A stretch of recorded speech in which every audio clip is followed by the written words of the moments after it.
Hey everyone, you're tuned into the False Graves podcast. I'm your host, AK Baby Do the Lightbringer, and tonight we're going to be listening to an extended cut of Dagoth Wave, a masterful piece of audio produced by our music provider, Young Scrolls, and we're going to be listening this while we wait for my co-host, the Furman, to arrive.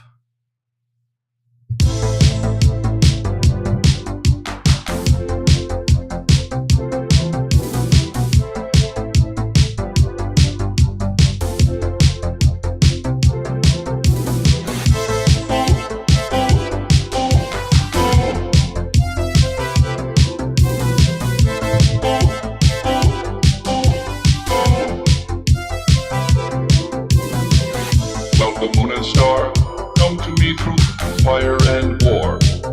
Oh, oh, come nearer, come and look upon my heart, upon my heart. Oh, lay down your weapon, it is not too late for my mercy. Oh, oh, come and look upon my heart, upon my heart. Oh, oh, oh, I'm a god, how can you kill a god? What a grand and intoxicating innocence. I'm a god. How can you kill a god? Shame on you, sweet Barabar. I'm a god. I'm a god. I'm a god. God. I'm a god. I'm a god. I'm a god. Well, the moon and star come to me through fire and war. Oh, oh, come nearer, come and look upon my heart, upon my heart. Oh. So, the Furman has made his entrance. Huzzah. This is day 106 of trying to be more popular than ass and titties. My god, that climb is unclimbable. So, to get things started on a personal note, Ooh, that's good water. what took you? Oh god. Well, What's going on in the life of the Furman? well, having to fist fight a walrus to go ahead and heat up your car, it's just incredible the things that you'll do. Right. Did you know that walruses actually have a peen bone? I didn't until tonight. Yeah. That was harrowing to have to learn. So, speaking of delays and Peen bones. hurdles you have to overcome to get here, this man sends me a picture from inside his vehicle. Mm. And in this vehicle, it shows he has 5 miles left. 5 miles left in the tank. Now, Okay. for a bit of context, let's everybody get to know this. Currently, over the ice wall, it is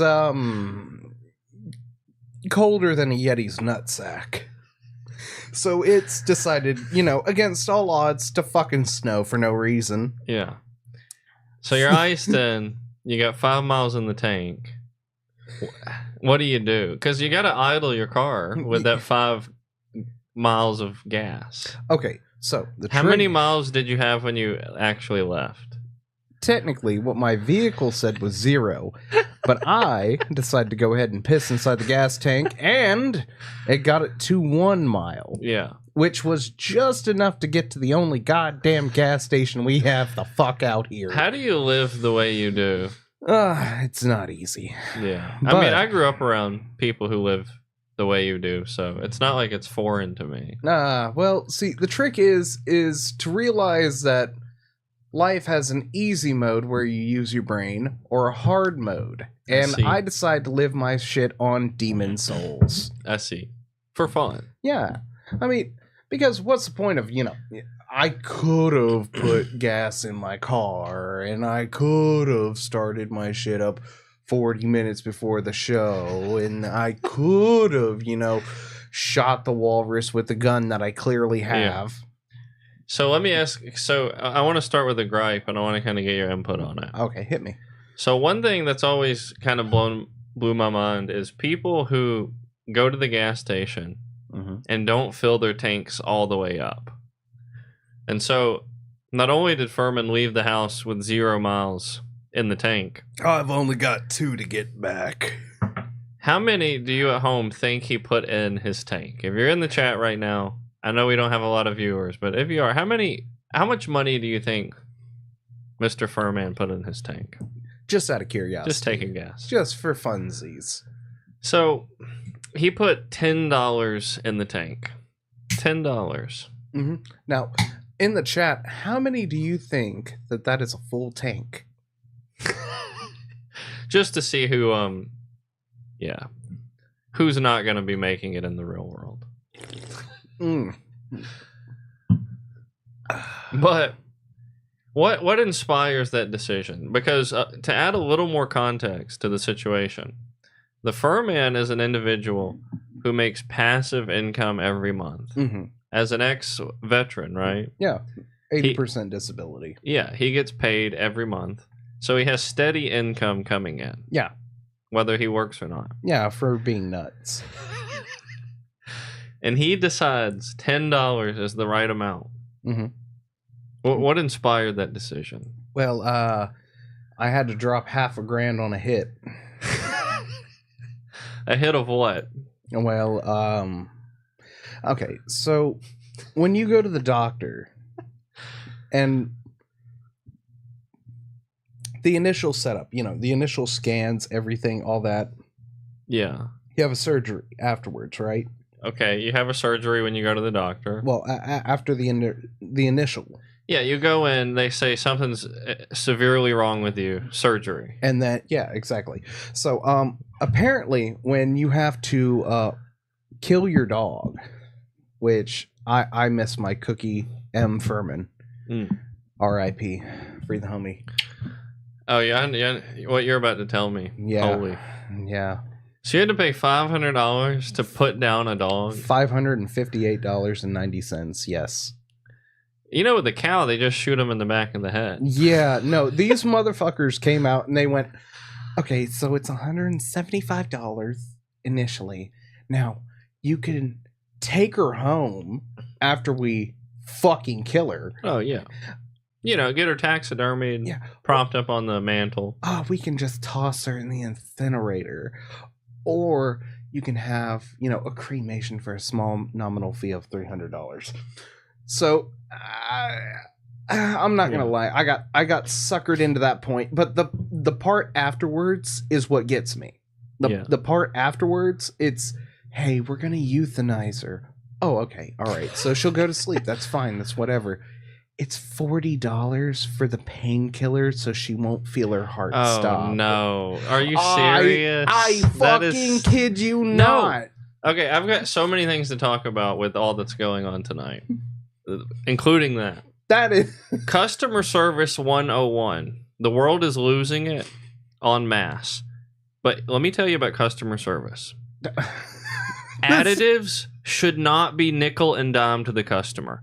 If I don't give a fuck if my Big Mac is an extra 50 cents, as long as when I ask for some extra fucking mayo, they don't say that's going to be an extra 50 cents. Yeah, just add it into the cost. That is exactly what fucking happened to me. Except for it's not 50 cents, it's another $40 fucking dollars. But imagine you didn't have to hear that. You didn't even have to think about, they'd kill your dog in a painful manner. You just pay the money and be like, oh, okay, that's part of it, Yeah. But no, you get to know you could not pay the 40 and be a bad person and let your dog slowly and painfully die. Would you have rather just not heard that? Yeah, I almost do, but I'm glad that I put the money into it because she was 8 years into the service. Yeah. Cookie Monster. Anyway, like it's not the right look. And what's even worse is like the doctor came out and the initial search of him, she had like a black mark on her forearm. Yeah. It was like, okay, well, it might be a spider bite. Okay, we can work with that. Maybe anti-venom. He comes in, he goes, oh yeah, it's gonna be $10,000. To save her? Yes. Oh my god, dude! And it's gonna be multiple trips. Her spine is fucked too. She's already kind of old. 8. Yeah. I mean, I put a hard limit on myself. $400 to save myself as a human being with health insurance. Yeah. That's where I draw the line. Yeah. At $400 after that, I'm dead. fuck it. The fact that you wouldn't spend that 10 grand when you make passive income to save a 10 grand, a cherished family member. Not 10 grand. You did not save Cookie. Not 10 grand. I don't make 10 grand to save myself. If a bookie came after me for 10 grand, I couldn't pay that. Well, see, that used to be human numbers. Yeah. But now saving a human is 100K minimum. Yeah. So, naturally the animals had to fill that spot. Well, like inflation and whatnot. Like, even, dude, there are people that wouldn't pay 10 million when they had 100 million to save their own kids. Yeah. Like, look, I did what I could for what the situation had. My God, though, it still bums me out because all I can think of is where the red fern grows. Yeah. The fact that the doctors or the vets even have the audacity to approach and be like, hey, kind of awkward, but there's a $40 charge if you don't want them to feel pain. Yeah, I mean, if you want to be a huge piece of shit after your dog loses its legs and the ability to move around already, but it could just hurt super bad. So I would pay the $40, but and you'll be like, really? After I tell you my opinion on this later.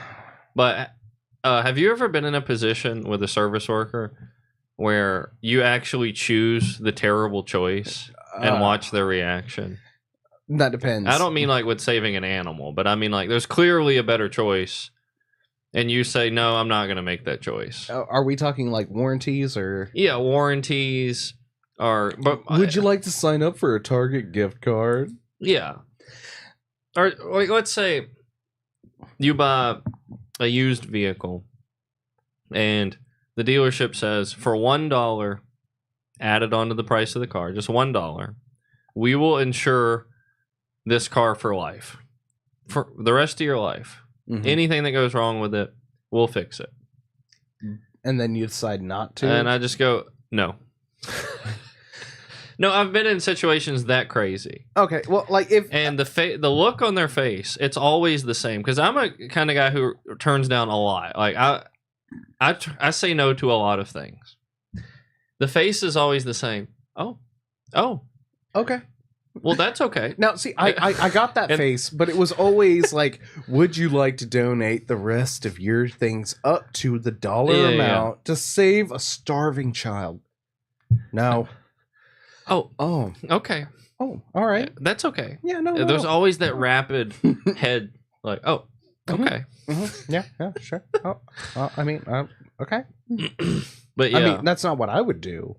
But if that's what you want to do, you're the customer. Yeah, you're always right. Okay. I can tell, and I see you're wearing a nice watch. And I see you've got, the new Yeezys on, but okay, that's fine. Yeah, you got the drip. Don't have enough to donate. Okay, that's fine. That's all right. Hey, who am I? Yeah, that's exactly how it feels. Exactly how it feels. Well, I mean, I wouldn't do that. Yeah, but, you. Speaking of animals, and people obviously might think I'm shitting here, or it's not true. I'm actually a huge lover of animals. I've got a real soft spot for animals. Yeah, because animals are better than people. Well, to a degree. For me, it comes down to how I view life. And I hate that I view it so competitively, but I view it extremely competitively. So people, to a degree, are kind of a labor because I feel like it's a competition. Oh, yeah. Well, I mean, honestly, like when you're in competition with people, it's one thing. If you're in competition, like if you're running, I'm not going to be in competition with my dog Cookie. Yeah, dude. And what's even worse is she was like 150 pounds as a golden retriever Labrador mix. Oh, it's that one. That was your sweetest one. Yeah, her nickname was the only good one. Yeah, with the good die young. Yeah, it couldn't be the one that like no rest for the wicked. Those dogs are living healthy right now. Oh my God, I fucking hate that husky. Oh my God, dude. But yeah. Shit. Oh, you're good. I'm gonna give my take on animals. So I'm a huge animal lover. I've formed deep attachment with pets, I'm not super sentimental, but like I've cried over losing pets before, like genuine. Oh, dude, it's even worse when you have a girlfriend and they get attached. Yeah, I'm gonna tell you right now, because like I'm not gonna lie. Like when he said $10,000, I walked in that room and I was like, "Give me Yeller." Yeah, there's my dog, Paul. That shit back there. You have a shovel? Yeah. And she literally almost slapped me, almost backhanded me with the pimp hand. Because you're not going to pay the 10 grand. There ain't no fucking chance. And so, growing up with my parents had a lot of animals. We had cats and dogs, multitudes of each. Oh yeah.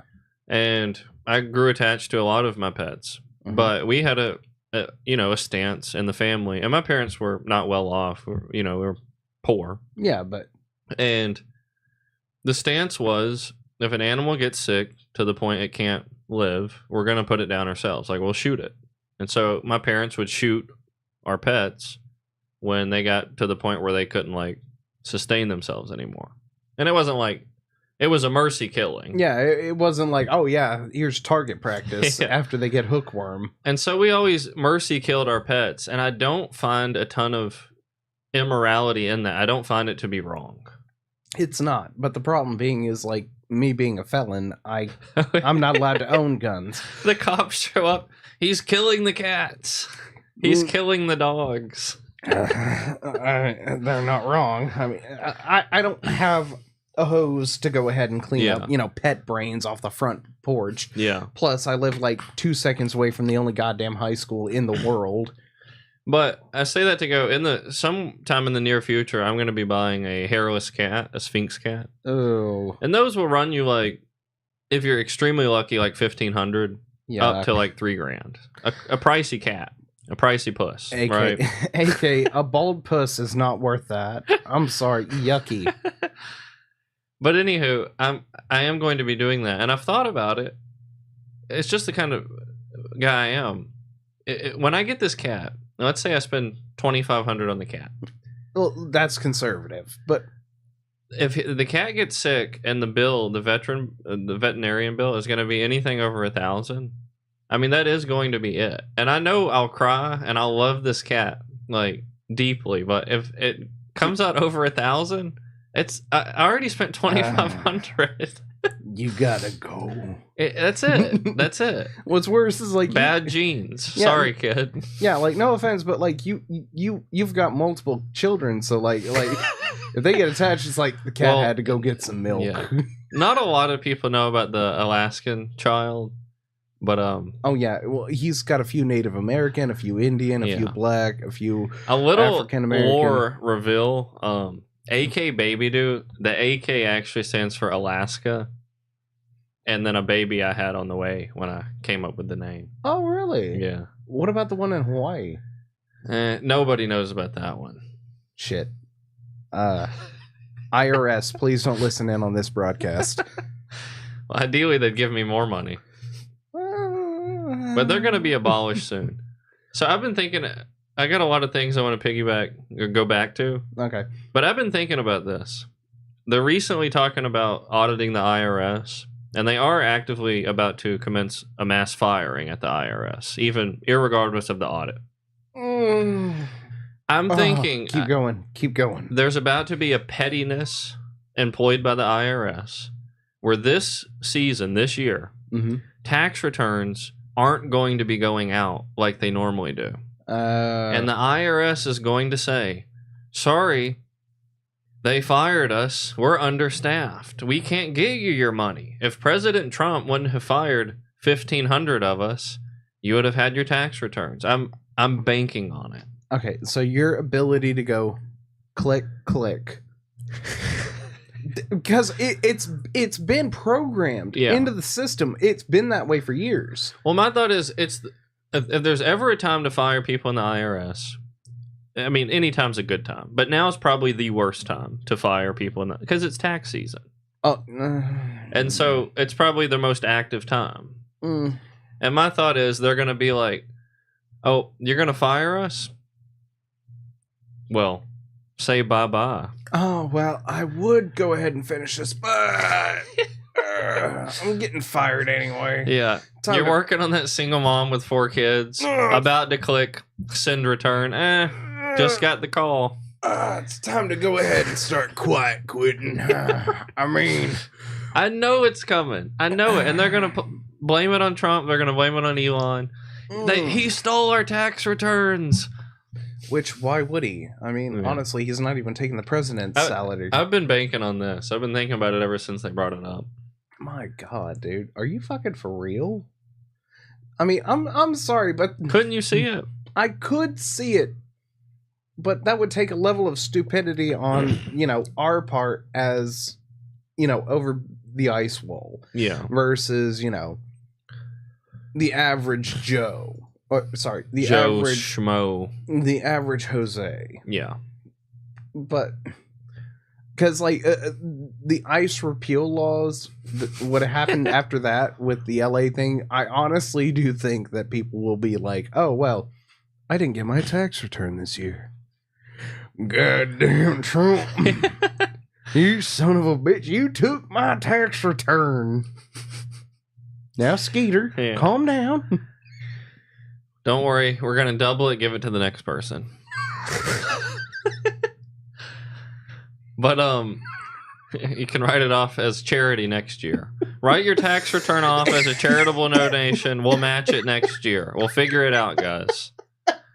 That's the kind of shit they'll hit us with, because things are going to get loosey-goosey soon, I suspect. Well, see, what pisses me off is, they already take out your tax return whenever you get a job.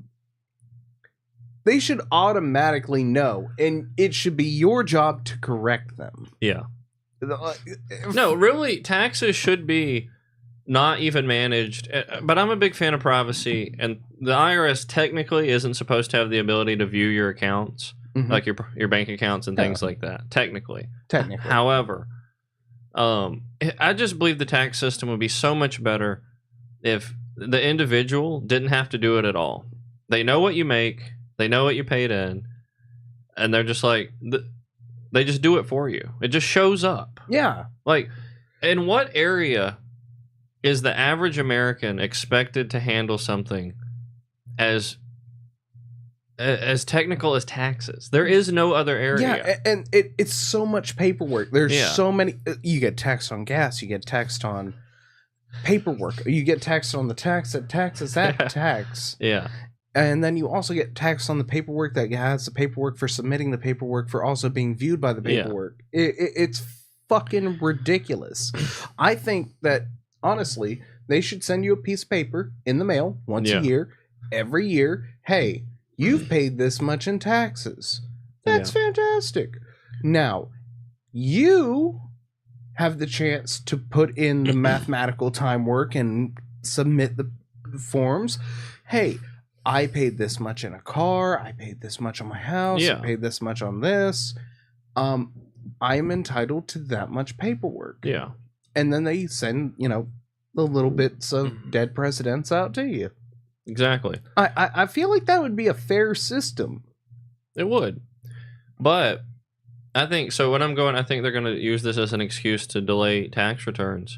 There's another element to it, because I've been in a position where I'm behind, let's say, laying people off, or there's like a mass firing. Yeah. There's tiers to it. So the first one is you're just going to lose people, and you'll have less labor. Yeah, most, bodies. But there's a whole tier under the people that you lay off who go, you know what? I might get laid off, and if I don't get laid off, I'm going to have to work harder. Fuck this job. I'm just going to go ahead and act like I don't work here. And if they lay me off, they lay me off. So there's going to be that number that gets gone, and then there's going to be a whole nother number that just says, you know what, fuck this. Yeah, it's basically the old, well, if I'm not fired, then whatever. And if I'm having to work harder, then I'm already looking for another job. Exactly. That is it. That is the exact mindset. So when you go to lay off a bunch of people, there's levels to the game. Like, what the end goal is, you're left with a core group of workaholics that just strive, who strive under pressure. Yeah.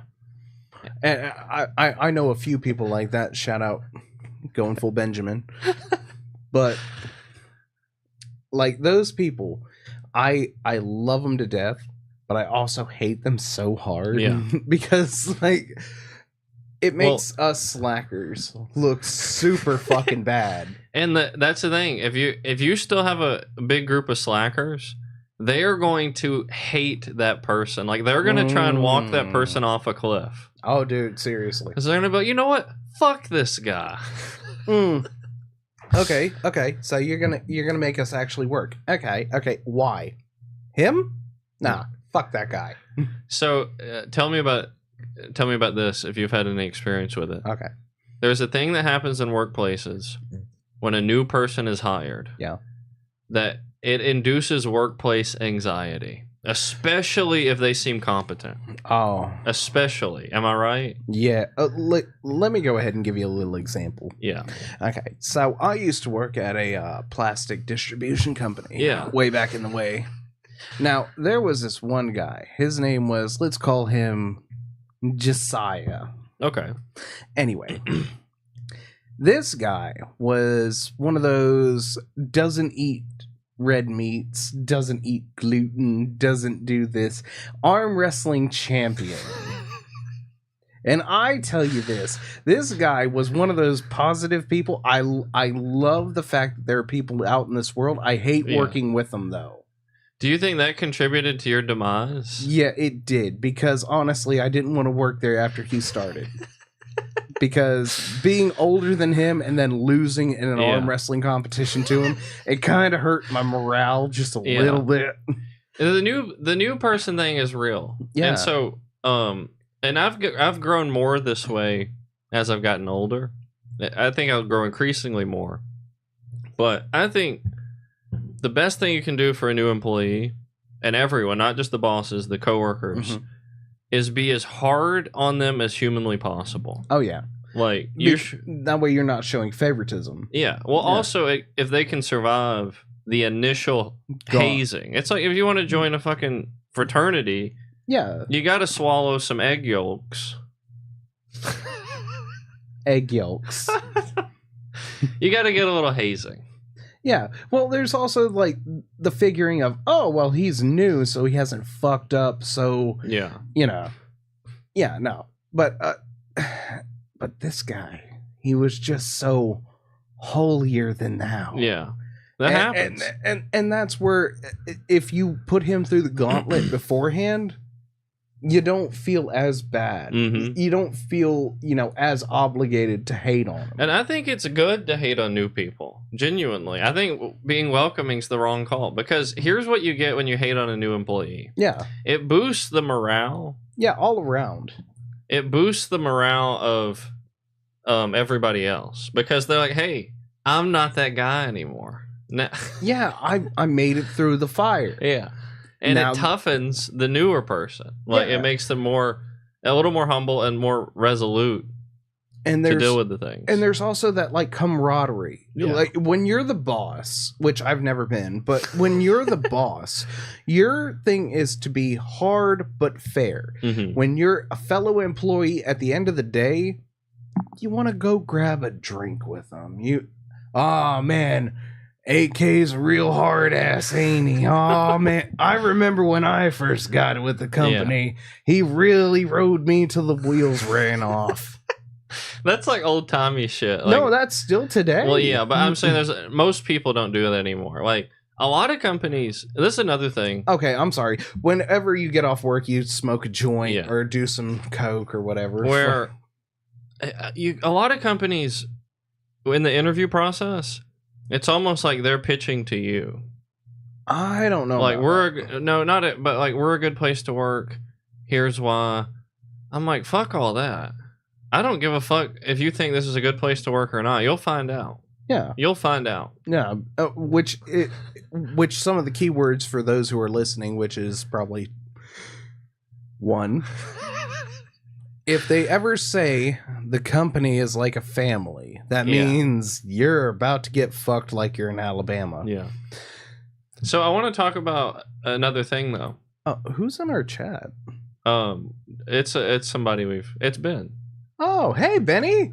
But anywho, the overachieving group also suffers immensely because overachievers tend to be taken advantage of. You know what I mean? A little bit. No, greatly. Well, greatly is exaggerated, but well, a workhorse that isn't social is screwed. Yeah. A workhorse that isn't social is screwed. Oh my god. If I could tell you about a friend of mine, he worked in this company for years, dedicated service, great guy. As a matter of fact, he was a black hat master hacker kind of fella.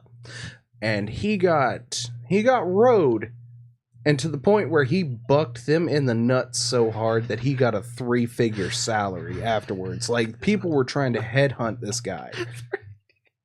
Like, those people will get theirs. Yeah. They will get their money. Yeah. So, a 3-figure salary. But anywho, speaking of money, not getting your money's worth. Yeah. I want to go back to that. There was the veterinarian. Yeah. IRS, yada yada. Yeah, well, let's go back to Dr. Kevorkian. Yeah. So I recently had an experience. I've told this story so many times, I'm a little worried the passion's going to be out of it. Mm-hmm. But here's how it starts. I didn't know you could go to the chiropractor and them not even touch your back. Yeah, it's like a regular doctor whenever they do a screening. Yeah. Air quotes for all those who are listening. But let me imagine... I went to the chiropractor for back pain. Yeah. And they didn't touch my back. What would you say to that story? Well, considering it's probably going to be $170, you better touch my penis. If all your job is to sign into the paperwork and then fuck off, that's hands. Yeah. That's bars. So, anywho, I had this experience. So, I don't have a ton of back issues. I'm not like somebody who routinely goes to the chiropractor, but now and then something stays with me, and I'm like, I'll go get it looked at. He likes some happy endings, chat. Yeah, I mean, if that's offered, it wasn't, but anywho. No, I used to go to this guy. He ended up getting cancer. Ooh. But he was a super good chiropractor, very thorough. He'd sit you down, talk to you, tell you how he thinks it happened, how you can, like, work on it yourself at home. Yeah, you put yourself up against a wall. He'd give you exercises, things like that. It was a good experience, and he was thorough on the back. All right, and look, I got a girl with bad knees, and I popped it out during woohoo time. So, like, I know what you're talking about. Yeah. So, anywho, I go, I call, and for some reason they can get me in the same day. That surprised me. They're like, you can come down today. Oh. And I was like, oh, okay. I mean, I don't want to waste that. I'm used to waiting like 2 weeks. Yeah.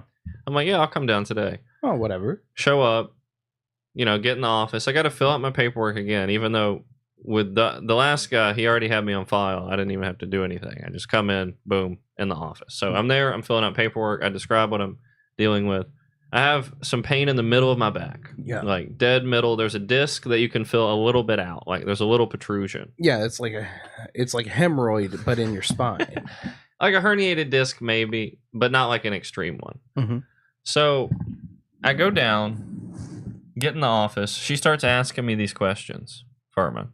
The same questions I've already filled out. Oh. Where is it hurting? Oh. What kind of pain are you feeling? What is your name and date of birth? Yes. So I lay down.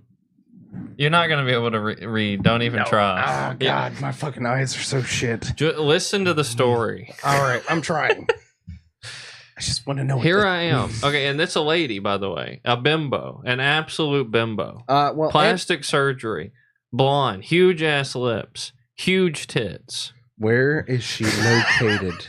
AK, I need to know the location of this woman. A complete deadpan face. Like no one's there. No one's home. I don't need that. I just need the equipment to work the system. I get in the room. I'm telling the questions. It's awkward. Something's awkward. I don't know what it is, but like her social skills are off or non-existent. I think it's the whole, having an IQ of double digits. Yeah. So, anywho, I finish. She's like, okay, go ahead and lay down for me. I lay down, and she's like, I'm going to put this, like, massage thing on your back to loosen your muscles before we get started. All right. I've never had this, whatever this was. It's like a handheld, like, hell, it looks like a floor scrubber or some shit. All right. She puts it on my back very, very lightly, almost like holding it above, and it just gently touches my back. I'd never have had a softer massage. Okay, so you can feel the bristles, but not much else. Right. This lasts for about 30 seconds tops. While this is happening, she starts talking to me about the schedule. Yeah. And so she's like, yeah, scheduling is going to be kind of weird this week, you know, with weather and, you know, snow and all. We don't know if we'll be open. Yeah. Now, I'm thinking, oh, okay, things are lightening up. She's making small talk. This isn't weird anymore. Yeah, this is kind of like, well, She we're just- over the ice wall, yeah. so it happens all the time. But then she finishes that statement with, so if you need to come back in later this week, I don't know that we'll be open. So I'm like, Well, that's an odd thing to say. yeah, I mean, I'm not planning on coming back to the chiropractor the same week. I'm not even 30 years old. Yeah, this should be a one and done. Yeah, this is a one and done. Yeah. So that's done in 10 seconds. She says, get on your side. I say, okay. She grabs my shoulder. She grabs my thigh. And she like twists me. She says, get on your other side. Okay, same thing. Shoulder, thigh, twist. There was no pops. Nothing like that. It's just movement. Yeah. No, like even a krr. No. Not even like a little brr. No. Not even a ka. No. Nothing. She says, okay, now sit up for me. And I'm like, okay, you know, there's more to this. And she goes, Okay. if you need to make another appointment, you can fill it out at the front desk. I hope you get to feeling better. No, get fucked. You cracked my back. That is the experience I had this week. No, fuck. It was done in under 60 seconds, if you exclude all the questions. I felt gypped at my dog's death for it being $560, but I Yeah. still feel like you got fucked more. And the first thought, it's the first natural thought that popped into my head when I got told, if you want another appointment, you can fill it out at the front desk.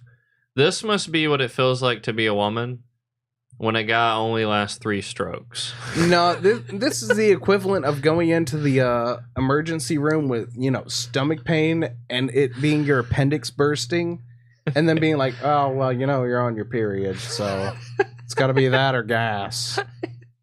No, the time bomb inside my body's about to explode. Well, take some Midol. So go home. that's what I get. That was the experience. Needless to say, I'm never going back. But that's what I got. Well, I mean, if you ever need like a chiropractor approach, let me know. I've got a baseball bat and I can readjust your spine for pennies on the dollar. Yeah. I couldn't believe it. I mean, literally, a chiropractor that did not touch my back, shoulders and thighs. Dude, for how much did you spend? Oh, it was actually pretty cheap. Thank God. It had to be. They must know they're running a scam. It was like $40. Okay, so it was quite cheap. And the other guy that I used to go to was like 80 to 100. But he actually did a job. You got to keep in mind, this is $40 for 60 seconds of work. So that's a pretty damn good rate. Okay, weird question. How much time did you spend in the waiting room? Like 5 minutes. Okay. Oh, okay. Then you got off relatively lucky. Yeah. Okay. One other part I left out. When I'm talking about the pain, I tell her where it is. Middle of my back. There's a disc that's a little bit protruding. I said, you'll be able to feel it. If you run your fingers down my spine, you'll be able to feel it. She gives me a dead, inaudible, no response. That's what I get. But I'm thinking, okay, when this starts, she's going to feel it. Because I'm like, I'm the customer. You're the professional. Professionals aren't supposed to even trust the customer. It's a guideline. No. In matters of taste. It's like if they want to buy a pimp purple suit made out of goose feathers, let them do it. Yeah. Not when it's medical profession. Yeah. It's, what's your pain level? Do you notice any symptoms? You told her one of your symptoms. Yeah. I mean, for $40 though. You will be able to feel it if you run your hands down my spine. Didn't do it. Did not do it. Didn't even do like the light check. Nothing. Oh, garbage. Yeah. Fucking total trash. Ridiculous. But it looks like our chat's lighting up. Like, what we got in there? Ben says this sounds like the walk-in clinic of chiropractors. Oh yeah, dude. This sounds like fast pace right now. Sorry, pace fast. I was gonna say slow pace. Not if you got in there in 5 minutes. I've been actually at the past faced, and that shit still took like a 45-minute wait. It was a drug screening. I had to pee in a cup, and I had to wait 45 minutes to pee in a cup. Fast Pace came in, replaced a lot of family clinics because they were fast. Mm-hmm. As soon as they replaced the clinics, they said, okay, we don't have to be fast anymore. Nah, we're middle pace. We're taking our time pace. And if you ever go there and you're like dying, they're like, get fucked anyway. They just call an ambulance for you. Like, seriously, you show up, you got like a knife sticking out of your fucking neck. They're like, sir, we can't do anything for you. We can call 911, which you should have done before you came in. You've been waiting in the waiting room for 45 minutes, another 30 minutes inside the back and they'll room. give you that fucking look. The knife in your neck, and the receptionist will give you that okay, like you're the problem. Have you filled out your appointment slip yet? We have it online. Yeah. Why can't our chat's lighting up right now? What's Ben says pace yourself. Oh god. No, that's how it is. Fucking 45 minutes in the waiting room. We know a guy who walked into Fast Pace mid heart attack. And they just said call an ambulance. Love the sauce. Yeah. Thank God he survived. Yeah, dude. And what's even worse is like he's the most positive person I've ever known. This guy, his blood, he has never touched anyone with AIDS, but he is so positive. This guy makes Charlie Sheen look like a fucking downer. He could have a leg blown off, and he'd still be like, you know, he would. I still got one leg and two arms. So yeah, hey, it's crazy though, crazy. But yeah, I feel like there was one other thing I wanted to pick you up on from earlier, but there is a topic I'm going to go into instead. I don't remember. Something about the airlines, right? No, A$AP Rocky. Wait. He's a rapper. He's the one who impregnated Rihanna. Yeah. Ooh, this lucky bastard. Well, they're together still. Lucky bastard. Yeah.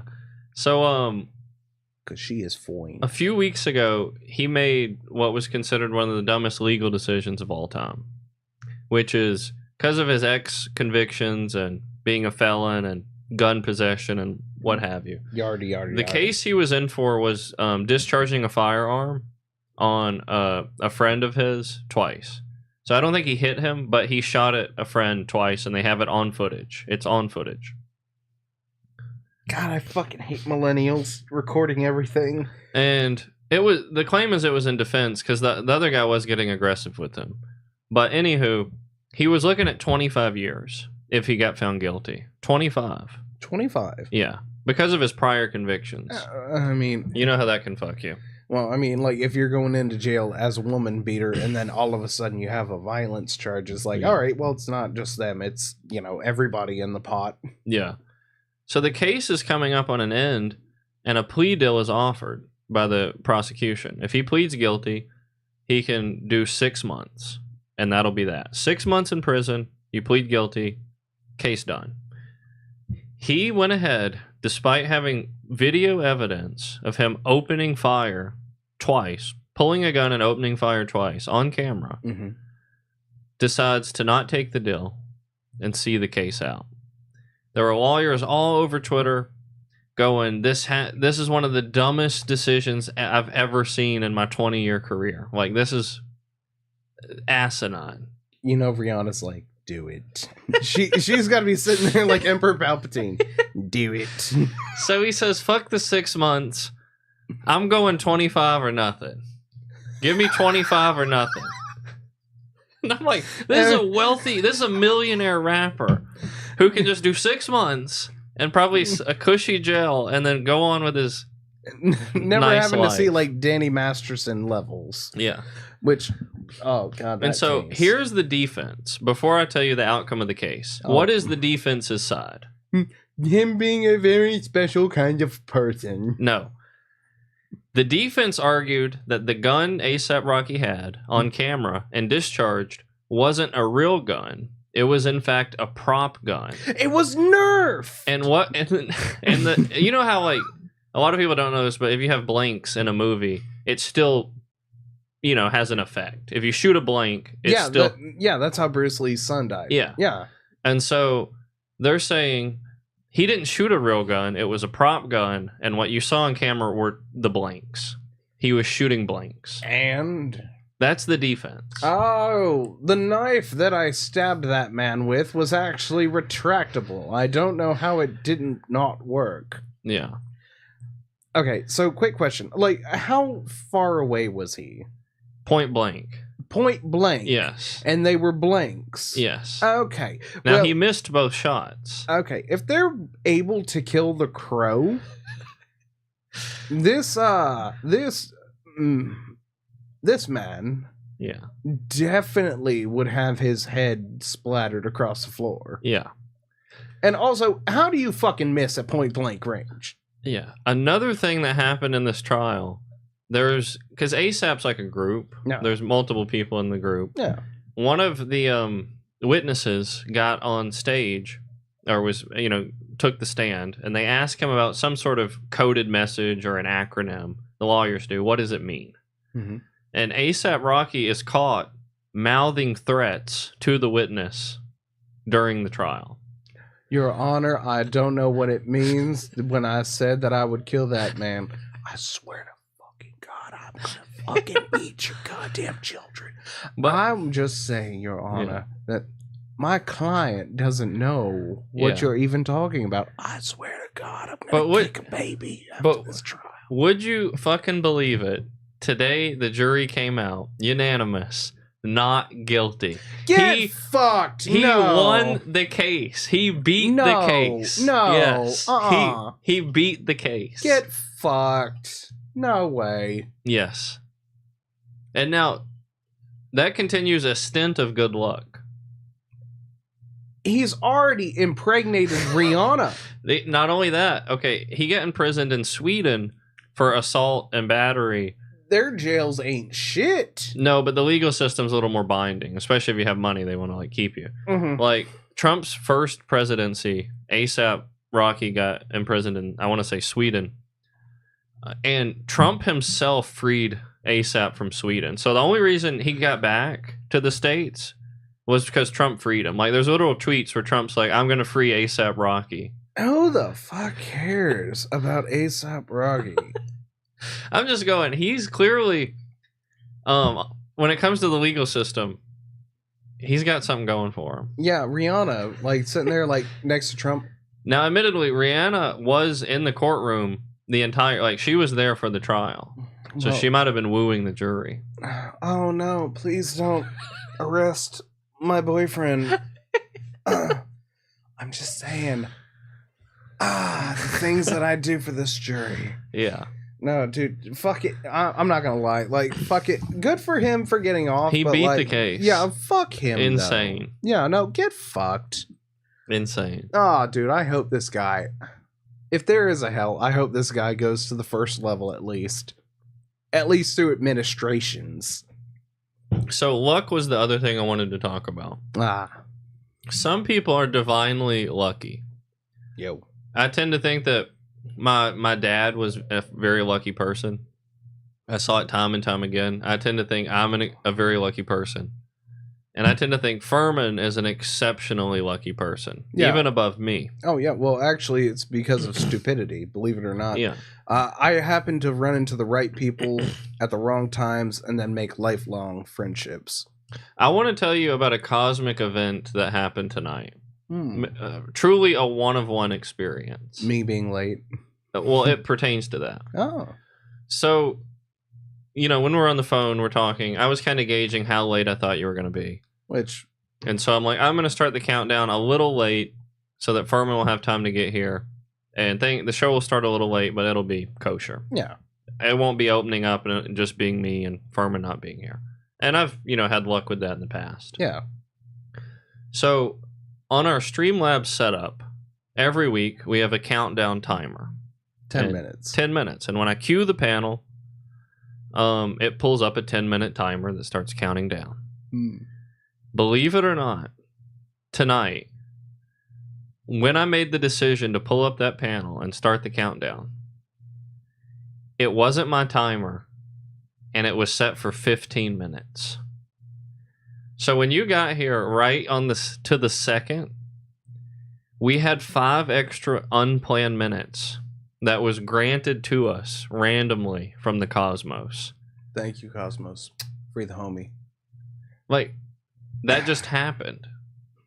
Isn't that something? It is, because, like, honestly, I wasn't planning on being this late, but apparently getting snow fucked across the ice wall was... Yeah. But I'm saying, that's the kind of luck you tend to have. Oh, yeah. And it was unplanned. Believe it or not, I've had that across my entire life. Yeah. Like, I don't like to dip into these stories, but... Because it detracts from the magic. Oh, yeah, but let's all gather around the campfire, because Uncle Furman's got a story for the kids. Great. Oh, yeah. I consider myself a child at heart. Oh, well, come on, Sonny. Sit on down.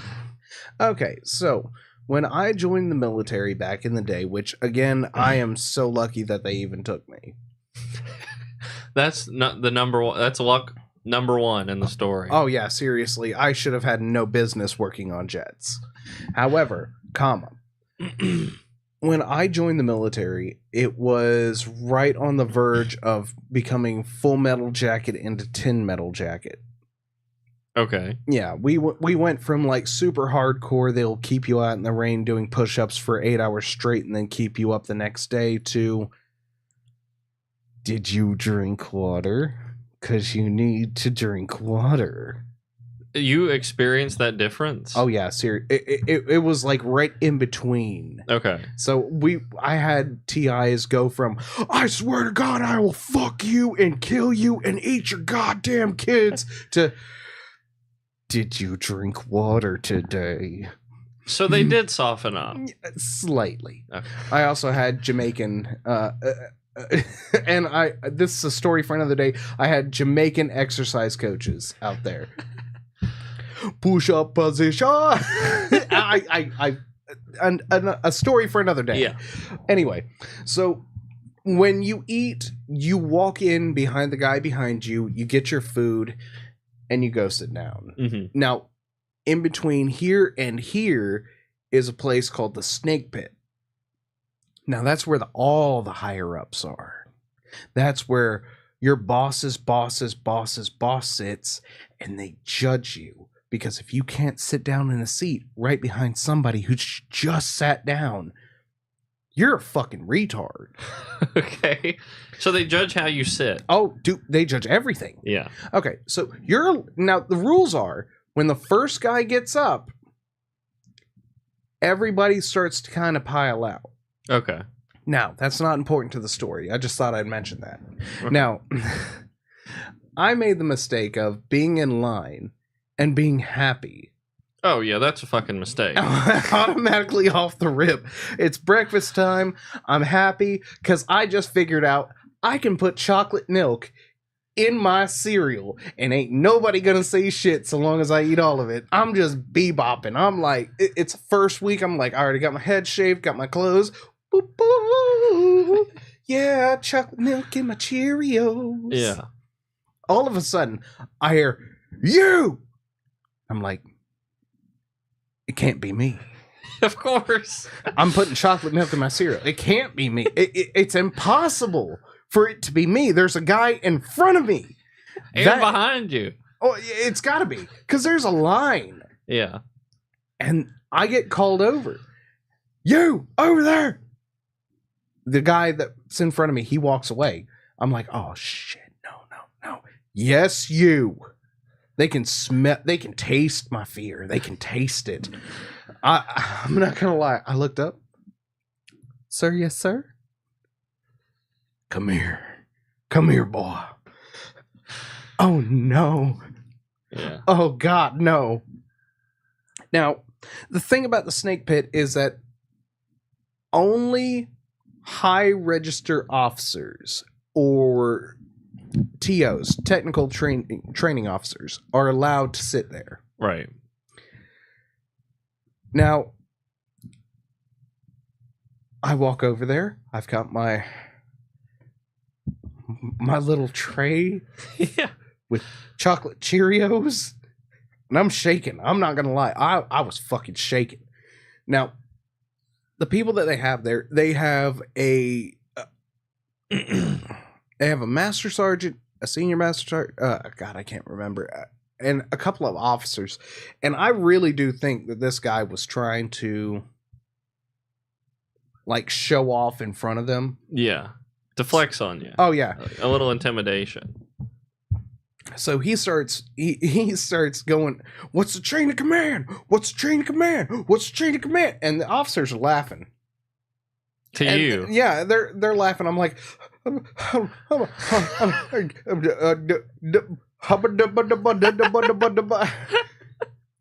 I'm rolling off the best I can. Right. And then all of a sudden he was like, "What's the matter? You want to sit down? Sit down."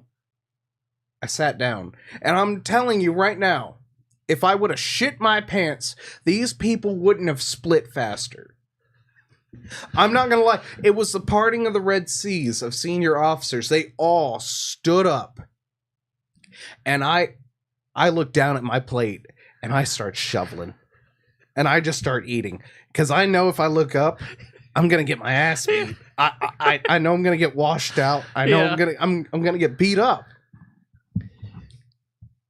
In the softest voice, this technical officer leans down and he goes, "Who is your technical officer?" "Tech Sergeant Hertz." Hertz. Her name is Hertz, which, by the way, she is almost a 4-foot black woman, strongest woman I've ever fucking met. Yeah. However, her name is Hurt. Yeah. Hertz. Her name is Hertz. "Sir, yes, sir." "Okay." And he walks off, and I'm just scooping up everything I can fucking get. I mean, I'm shoveling. I finished my entire tray. She comes in. "Fireman!" I stand up. "Yes, ma'am." "See me outside." "Yes, ma'am." Go ahead, take my tray in. She lays into me for a half hour. I was running laps underneath a pavilion for almost 45 minutes. I don't run. Chat, look at me. I am very fat. I was running for 45 minutes. Here's where the luck kicks in. Okay. Here's where the luck kicks in. When I go finally up to my squad, everyone is clapping for me. I mean, everyone. They were like, "You've got balls of steel." I was like, "Uh-huh. Yeah. For sure. Yeah, I totally meant to do that." Mm-hmm. That was intentional. Yeah. 100%. Shit. So they wanted your ass because you sat at the table. Oh yeah, dude. That wasn't a real invite to sit down. No, they spooked me so much. I sat down, and then all of us, everyone, master sergeants, tech sergeants, everybody just split. Yeah. And then they hired a beatdown from your officer to be delivered to you, basically. Yeah. It felt like it, honestly. I'm not gonna lie. For the longest time, I thought that was like the worst story that could ever come out of that. But see, Furman actually, though he genuinely has good luck, just unveiled one of the hidden secrets of the Lucky that they don't want you to know. One of the hidden secrets all Lucky people have in common: they know how to turn bad luck into perceived good luck. They know how to swing some bad luck into the side of good luck. Yeah, and it's not easy. It's not easy. It's a craft. Yeah, no. Because like you can have the greatest friends in the world, but if you're having a shitty time, you can always swing that into like some good luck. Mm-hmm. Because I can't think of one off the top, but I've been in at least a couple situations where something really fucked up happened to me, but only what was seen was the good part. And I'm like, yeah, just happened. Oh, is it that time that you lost your leg? Yeah, that was one of them. Yeah, I mean, you got $1 million lawsuit out of that, so I feel like that's... And then I got my leg back. Yeah, I mean, like, it wasn't even gone for that long. Yeah. But, like, that's... it's a real talent. It's a real talent. This desk that we're talking to you guys on was bought and paid for by luck. Oh, is that why there's a swastika here? But Kanye dropped in. Oh, this is a new Yeezy desk. It was very expensive, chat. At least $250,000. Yeah. But yeah, this desk was bought and paid for by bad luck that turned into good luck. Oh. The quick story is, order the desk in person, didn't receive it, looked online, found out that fucking whatever this Office Max, Office Depot, Office Jerk Yourself Off company, whatever the fuck, Office had the worst customer service reviews of any company I'd ever seen. Strictly 1 stars. -15. Every comment said, if you order something, you won't get it, period. And you can't contact customer service. So I'm sweating bullets. I'm like, I bought this desk. They're going to fuck me, not give me the desk, take my money. It's like a month past when I should have gotten it. Order a desk, get a fucking chair. I spend the entire evening trying to contact customer service. Don't succeed. Just a blank line. I'm like, I'm fucked. They fucked me. And this is back when I didn't have a lot of money. And this meant a lot to me to lose that money. So I was like in fury. Yeah. Sweating bullets, thinking I'm about to get fleeced. So I'm like, fuck it. What can I do? I decide I'm going to go back down to the store one day, talk to the guy there, let him know what happened. And the guy at the store was so helpful. He said, you know what?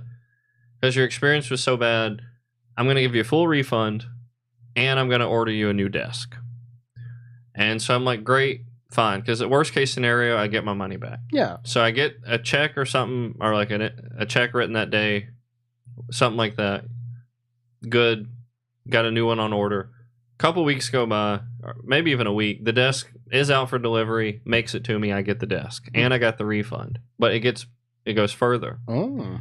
Despite not having successfully reached customer service and having already cashed the original refund check, a few weeks later, a new check shows up in the mail for the full amount of the desk for the original shipment not making it.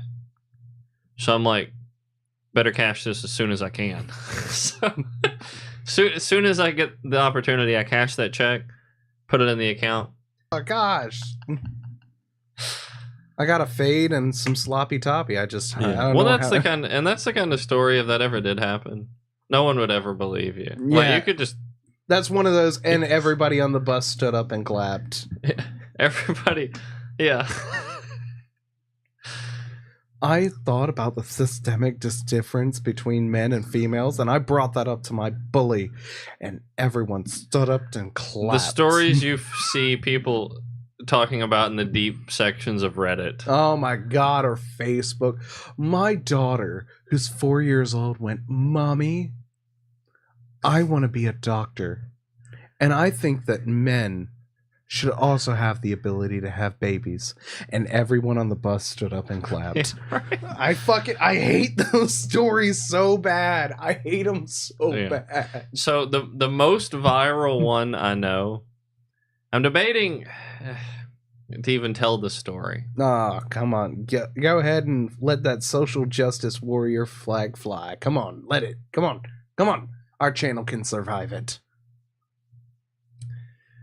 I'm going to save it for a later date. Shit. When CNN decides to have me on, that's when I'll tell this story. And everyone in the chat stood up and clapped. Like, yeah, bullshit. You know, everyone stood up and clapped. Okay. Listen. I mean, I can understand once or twice, but how many? Here's how false those stories are. I'm assuming you know about this story. We've reached a point as a society where a woman can catch on fire in a subway and everyone will just get off the subway and record her burning to death instead of trying to help her. There is no way in hell your little act of heroicism resulted in people busting out clapping. Yeah, I mean, like, but there's no way they record it. There's not. There's not a fucking chance. There's never a recorded instance of it. No, it's like, oh well, this man put this woman out on the subway from point A to point B. Yeah. Nobody's clapping though. No. There might be one person that claps. We should bring that back. What, clapping? Yeah. Well, I've been clapping since clapping's been clapping since clapping.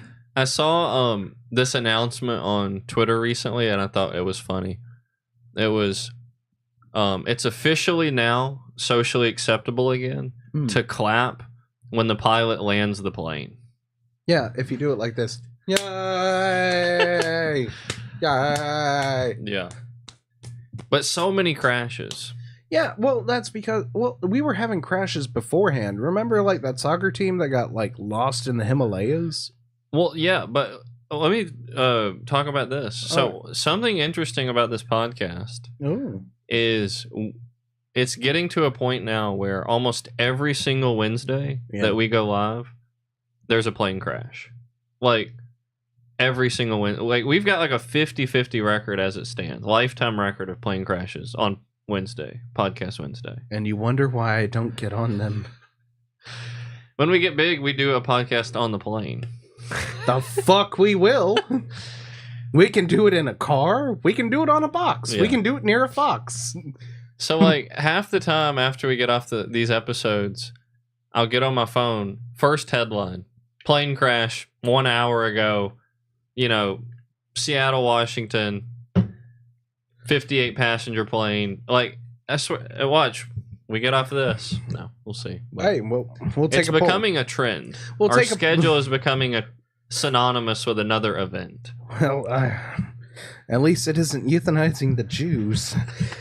Anyway, though, look, I worked on jets, which are essentially just smaller versions of the planes that we already have. Yeah. I'm going to tell you now, the people that they have working on those airliners should not be working fucking McDonald's. Everybody says that. Like, and that's so scary. Yeah, when they come up and they go, oh, well, there's a crack in the window, and they just some fucking tape on that shit? No, fuck you. Get away So to an outsider, you're assuming, okay, so, right, let me just kind of classify this. You're an outsider, you're average civilian. When you go to the hospital and you have some serious condition and a doctor or a surgeon treats you, you're assuming the people working on you are seasoned, trained, well-to-do, experienced, professional people. Yeah. That's what you're expecting. Yeah, I mean, occasionally you'll get a new nurse or a new doctor. But if any, the people at least have heavy credentials. Yeah, they've been in school for 12 years, give or take. You're saying the people who work on planes might not have any credentials. They might be Uncle Ricky from Saltillo. And he knows how to fix fucking lawnmowers. I'm going to tell you right now, I would trust Bubbles from the Trailer Park Boys before most of those people that are working on those engines. That's scary. Yeah, well, I mean, I literally watched them just be like, oh, there's a hole in the plane, duct tape. Oh, there's a hole in the window, duct tape. After that, I stopped taking planes. I take Greyhound. Yeah. Which is the worst form of transportation since fucking walking. Greyhound is the equivalent. Okay, so let's put it this way. If flying is clean living, Greyhound is the equivalent of mixing meth and heroin. Wow. It is the worst fucking thing. It's like moving from filet mignon to a dog shit sandwich. Yeah. And I hate it so... God, I fuck it. That's why I don't leave. Is because, like, driving myself, that's fine. Going on Greyhound, everyone's on drugs, illegals, or there's crying babies, and there's no shitter. It's like, possible death. Wishing I was But you dead. say you don't fly. Yeah, Yeah, because I know how the engine works. Yeah. Which, that is just... For somebody as stupid as me to know how it works, thank you, U.S. military, for taking me off. Because I am catastrophically stupid.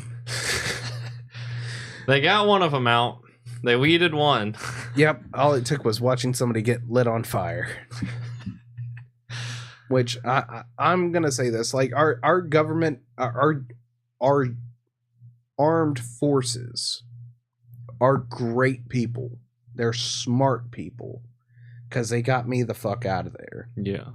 And not just that, I've watched a lot of competent people come and a lot of incompetent people go. Yeah. Just, if you have very delicate sensibilities, do not go anywhere near a flight lane. Anywhere. Fair enough. Yeah, no. I once watched a captain cry. Yeah, like, I know that means nothing to you, but, like, it means a lot to me. I once watched a guy who's so far on the totem pole below this guy, he was limboing with Satan. Damn, bro. Yeah. And they've got very specific, like, this is pivoting from that, but, like, they have very specific, very niche quadrants on what is acceptable to fly. If they were running the airlines, there wouldn't be a plane in the fucking sky. I'm being dead ass serious. Like, these guys are, you will fill to this point, you will fly to this point, and if you do anything outside of that, you will spend the next 2.5 hours being regaled on your dumbassery. Yeah. And they're like, oh yeah, well, you know how to tighten a bolt? No, go ahead, work on the jet. Oh, that sounds fine. Oh, yeah, that sounds good. So they're all from Wisconsin. No, there, bud. No. We're talking straight Polacks here. Trying to get canceled, guys. Yeah. But, yeah, I think it's about time to wrap up. All right, so we're rapping, we're tapping, we're about to My hit the PC trapping. just gave me a storage warning, which means I haven't done my due diligence in putting our episodes on the hard drive. Oh, shit. Meaning we're about to run out of data and thus probably ruin the file recording. Oh, crap.